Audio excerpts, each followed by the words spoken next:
Shri Parashakti Vidyala CBSE Class 9 Standard Subject English.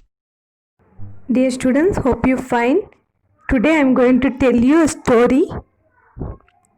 It is believed that fools are so dangerous that only very wise people can manage them.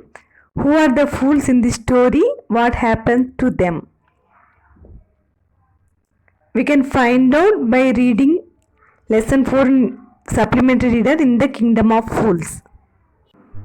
I will read the first paragraph. In the kingdom of fools, both the king and the minister were idiots. They didn't want to run things like other kings, so they decided to change night into day and day into night. They ordered that everyone should be awake at night, till their fields and run their businesses only after dark, and go to bed as soon as the sun came up. Anyone who disobeyed would be punished with death. The people did as they were told for fear of death. The king and the minister were delighted at the success of their project. One day, a guru and his disciple arrived in the city. It was a beautiful city. It was broad daylight, but there was no one about. Everyone was asleep, not a mouse stirring. Even the cattle had been taught to sleep by day. The two strangers were amazed by what they saw around them and wandered around town till evening, when suddenly the whole town woke up and went about its nightly business. Here, disciple means pupil or follower of a religious leader. Wandered means walked aimlessly. The story is a Kannada folk tale. Folk tales are always full of wisdom. Wisdom means knowledge. It is a story of a kingdom where the king and his ministers were idiots. The king in the kingdom of fools was so foolish that he made the people follow an abnormal routine. He made people work during the night and sleep during the day. They declared that anyone who disobeyed the king's orders would be punished to death. One day, a guru and his disciple arrived in the city in broad daylight and found no one in the city.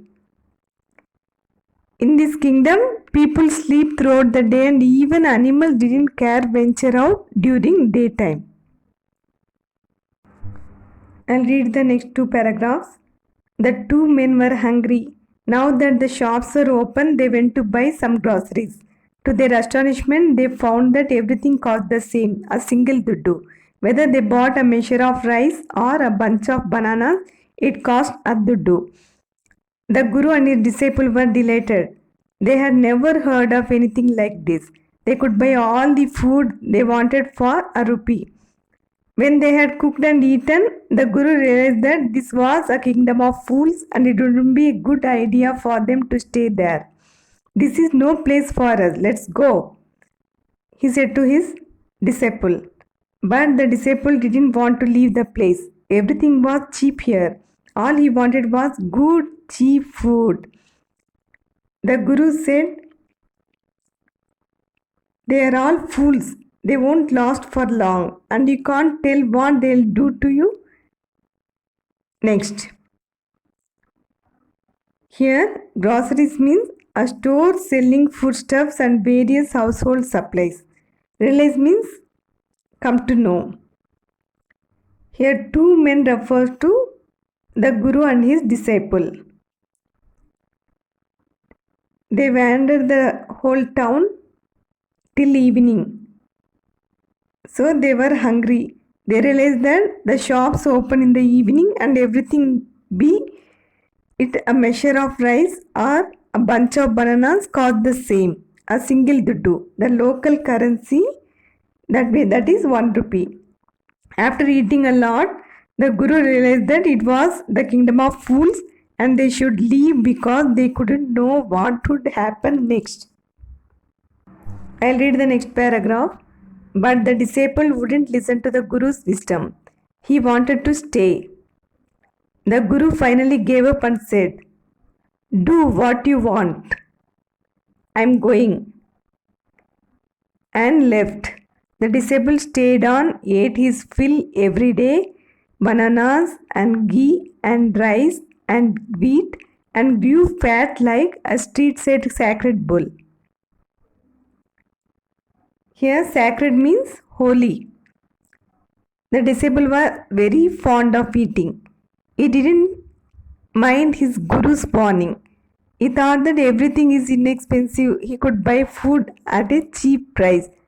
Though the guru left, he stayed and ate bananas, ghee, rice, and wheat and became fat like a sacred bull. And read the next two paragraphs. One bright day, a thief broke into a rich merchant's house. He had made a hole in the wall and sneaked in, and as he was carrying out his loot, the wall of the old house collapsed on his head and killed him on the spot. His brother ran to the king and complained, "Your Highness, when my brother was pursuing his ancient trade, a wall fell on him and killed him. This merchant is to blame. He should have built a good strong wall. You must punish the wrongdoer and compensate the family for this injustice." The king said, "Justice will be done. Don't worry," and at once summoned the owner of the house.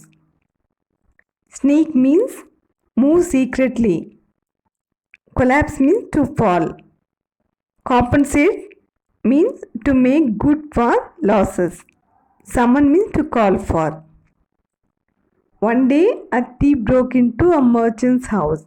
He made a hole in the wall. As he was coming out of the hole after stealing, the whole wall fell on him and he died on the spot. The thief's brother went to the king to seek justice. The king summoned the owner of the house and decided to punish him. Now I'll read the other paragraph. When the merchant arrived, the king questioned him, "What's your name?" "Such and such, your highness." "Were you at home when the dead man burgled your house?" "Yes, my lord. He broke in and the wall was weak. It fell on him." The accused pleads guilty. "Your wall killed this man's brother. You have murdered a man. We had to punish you." "Lord," said the helpless merchant, "I didn't put up the wall. It's really the fault of the man who built the wall. He didn't build it right. You should punish him." "Who is that?" "My lord, this wall was built in my father's time. I know the man. He is an old man now. He lives nearby." The king sent out messengers to bring in the bricklayer who had built the wall. They brought him tied hand and foot. "You there! Did you build this man's wall in his father's time?" "Yes, my lord, I did." "What kind of a wall is this that you built? It has fallen on a poor man and killed him. You have murdered him. We have to punish you by death." Here, blame means to charge off. Burgle means to break into.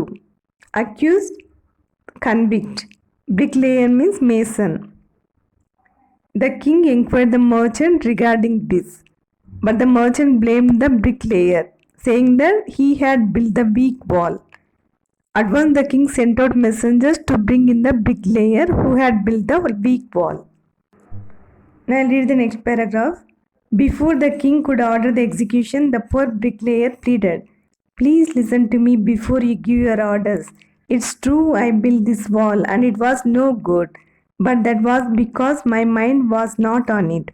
I remember very well a dancing girl who was going up and down that street all day with her anklet jingling, and I couldn't keep my eyes or my mind on the wall I was building. You must get the dancing girl. I know where she lives." "You are right. The case deepens. We must look into it. It is not easy to judge such complicated cases. Let's get the dancer wherever she is." The dancing girl, now an old woman, came trembling to the court. "Did you walk up and down that street many years ago while this poor man was building a wall? Did you see him?" "Yes, my lord. I remember it very well."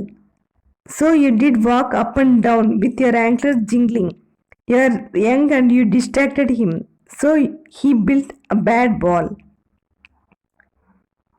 Execution means to carrying out a plan. Plead means to pray. Anklet means ornament. Jingle means sound of ornaments. The bricklayer blamed the dancing girl for distracting him by walking up and down the street with her anklets jingling. Then the king summoned the dancing girl. The dancing girl, now an old man, came trembling to the court. Now I'll read the next paragraph. It has fallen on a poor burglar and killed him. You have killed an innocent man. You'll have to be punished. She thought for a while and said, My lord, wait. I know now why I was walking up and down that street. I had given some gold to the goldsmith to make some jewelry for me. He was a lazy scoundrel. He made so many excuses, said he would give it now and he would give it then, and so on all day. He made me walk up and down to his house a dozen times. That was when this bricklayer saw me. It's not my fault. My lord, it's the damned goldsmith's fault. Goldsmith is a person who makes gold articles. Scoundrel means a dishonest person.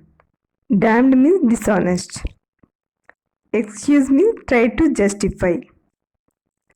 The dancing girl blamed the goldsmith for delaying her order, because of which she had to walk up and down the street to his house.